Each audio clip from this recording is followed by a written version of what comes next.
Our wish list isn't too long, but the items on it are pretty important. Um, from the perspective of the computer vision algorithm engineer, one of the hurdles that the group ran into was weather. In order to train the machine learning algorithms that are used to detect the fruits and images, it's important that we have a lot of training data on the order of, you know, ideally tens of thousands, but at least thousands of examples to train on. And we had difficulty visiting the Tropical Research and Education Center simply because it was hurricane season in the fall semester. And so many of our opportunities were rained out. And so ideally in the spring, students should take the opportunity as early as possible to visit the site.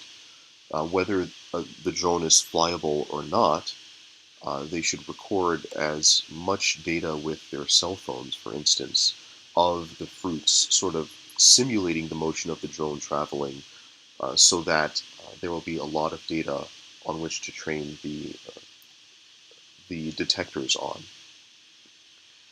From the perspective of the mobile developer, there is the issue of our drone of choice being a bit too inexpensive.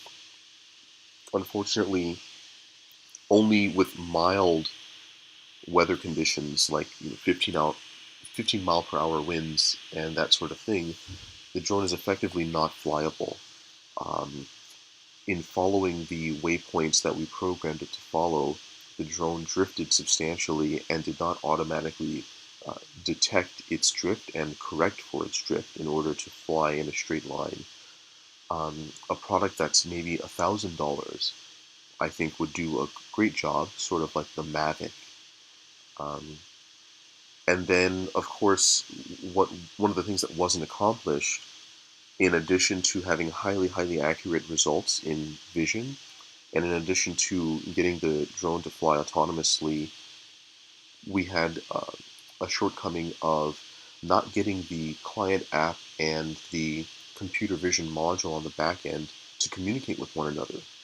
We did not manage to build out the web application that was necessary in order to accomplish that task. And so that was a shortcoming for us, not having the minimum viable product. But it's a great opportunity for the future students because they get to make decisions about the architecture in that um, component of the software as freely as they choose. And so that's a real opportunity. If you don't like Django, we encourage you to switch to Node.js. That's perfectly fine. And I think those are all of the issues that we had. So hopefully the students in the spring will heed our advice and be able to improve on what we were able to do.